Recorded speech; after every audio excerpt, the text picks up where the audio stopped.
Do you need a Sorcerer's build that does insane amounts of AOE damage, as well as high single target damage and maintaining CCs, as both an operating build at level 50 and all the way to level 100? Then I got the build guide for you. What's up, world? We're back in the video. We're checking out all things Diablo 4.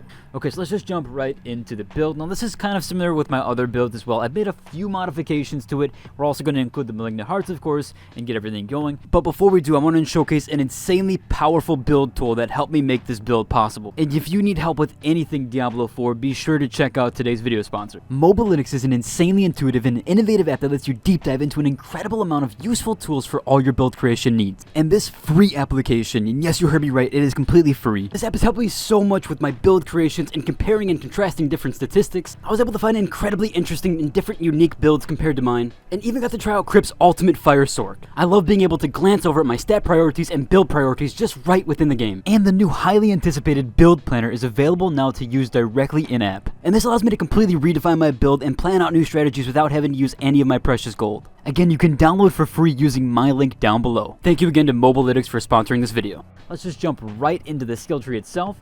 We're going to go into Firebolt and Frostbolt, and the reason being is because for our skill assignment, and I'll just go into this right away, for our skill assignment we actually are going to use Firebolt on the first one as well as Ice Shards for our second. Now, you can, of course, swap out for Frostbolt. This will give you some more chill, and it is good for bosses. It's nice to have those little swap out mechanics there, and the reason why we do this anyways is because we have to put 2 points into here somehow in order for us to get to the next layer here, so we might as well do that with that. Moving over here, we go into Ice Shards, obviously, because this is our main bread and butter spell other than what we use on our other stuff, but we're going to go 8 into that using some contribution of item points. You can go 9 into this one, and you can take a few points off that I'll showcase later on.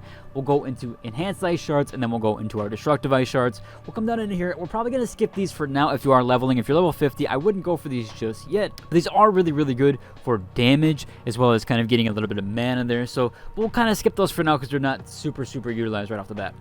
Now, for these two, you're probably not going to have item contributions, but you do want to point in Flame Shield and Teleport, so either get that through an item contribution or put that in there. Again, if you are at level 50, which you probably should for this build, for the most part, it can work a little bit earlier. However, we're going to go 3-3 with Glassive Cannon. At the start, I usually do that, and then I go into Ice Armor. Again, I have an item contribution here, but we do want the Enhanced Ice Armor because we do want that increased mana regeneration rate, which is really, really useful. We're also going to go into Elemental Attunement, and this is going to help reset a lot of our defensive skills. We got a ton of defensive skills here, and so this is really, really going to help us out. We have 4 actually of our 6, and so you really do want to utilize this one. However, if you again are leveling and maybe not up to level 50, I would not essentially use this one yet, or get this perk set rather, because it isn't that important as of right now. We want to get our main stuff. So now we're going to go into Frost Nova. We'll go into Enhanced Frost Nova and Mystical Frost Nova. You're going to really want to pump this number up here and get a lot into Frost Nova. So right now we have it at 8.5. Next up, we go into here. We want to get Align the Elements right away. If you are leveling again, you want to get this perk almost immediately. It's kind of like a no-brainer perk, and they buffed it with the recent patch, so it's pretty good. And then moving on to here, we have the Mana Shield. Now, this is going to provide insane amounts of damage reduction. Again, not crazy utilized in the early levels, but we will be utilizing it a ton in the Nightmare Dungeons and the dungeon system there. We're going to move on to Precision Magic, and this is another really, really good one. Lucky hit chance at 15%. Again, we're probably not going to put this in right away. We'll skip it for now. We'll come down into here. We'll go 3-3 Icy Veil. We'll go 2-2 into Cold Front. We're all going to skip out on the Snap Freeze, as I don't really find it to be that useful. It's 9% chance to freeze an enemy. I don't know. We're going to get it procs from Blizzard, which is our next one here. Our bread and butter spell is Blizzard. This is really, really good for us. We're going to enhance Blizzard, and then we're going to go into Wizard's Blizzard Core, which helps with mana regeneration rate. However, also Mage's Blizzard is really, really good too, because it increases our duration of the blizzards. However, more than likely, you're going to want that mana reduction. Now, if you are level 50 and you are level 100 rather, and you have a bunch of resource gen gear, then go into Mage's Blizzard, as this is going to be the better perk utilization. This one is mostly so if you are level 50 that you can still use this. Now, we are going to go 1 of 3 into Inner Flames, and then we're going to go 6 of 6 in Devouring Blaze. When we come over here, we'll go 3 of 3 Permafrost, and then we're going to go 3 of 3 Icy Touch, and then 3 of 3 Frigid Breeze, and 3 of 3 Hoarfrost. We also are going to go into Fury Surge, which is a mana regeneration rate. This is for constant, if we're getting constant downing with the enemy, we're going to get this to burn the enemy and get that mana regeneration rate up.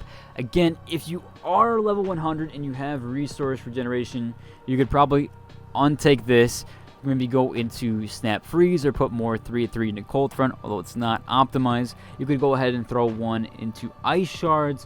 You could go into Devastation for more max mana. There are a few different options you can go into there. There are a few choices that you can switch around with.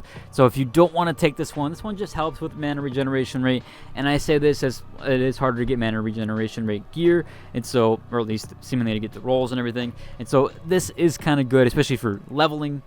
And then, of course, we'll have Avalanche right away. As soon as we can get this passive, we should. Moving on to our Paragon board, we'll go over this really, really quickly. I'm going to have a link down below to the Paragon board, but we'll go into the Glyph Socket here, or the Glyph Sockets level of the boards. The first Glyph Socket here, we're going to go into Elementist. Our second board, which is going to be Icefall, will go into Exploit for our Glyph Socket. Our third board here, which is Frigid Fate, we'll then go into, for our Glyph Socket, we'll go into Tactician, and then our next board here is Elemental Summoner, and our Glyph Socket here is Flame Feeder. Our next board is going to be Burning Instinct, and that Glyph Socket will be for Destruction. Nice, good one there. 49 Dex gives us a good destruction amount.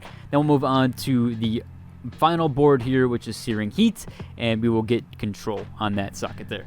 This is a pretty good overall build. I'm going to showcase how the build will work on a level 50, or at least how you should try to have it working, and so that you can kind of see the rotation there. I do first up want to go over our Malignant Hearts before I forget. So on our Amulet, we're going to go with Caged Heart of the Barber, obviously. Kind of a no-brainer pick here, and everybody's been taking this one.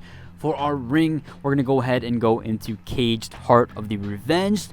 So we'll grab that one. And then for our third ring, we'll go into Caged Heart of Tal Rasha, which is going to give us some nice damage output there, and it's going to increase the damage by a multiplier, which is nice. So these are really, really good ones. We're doing a bunch of damage here and kind of stuff with our defensive skills.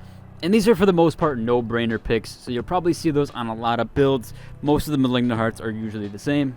Now, for a level 50 build, I know a lot of people have been having mana problems. My last build video that I made, it was over a month ago, and a lot of people were saying they had mana problems in the seasonal stuff. So because we have this build up and running here on a level 50, and we have the Wizard Blizzard here, can kind of showcase the rotation a little bit, at least for not running out of mana.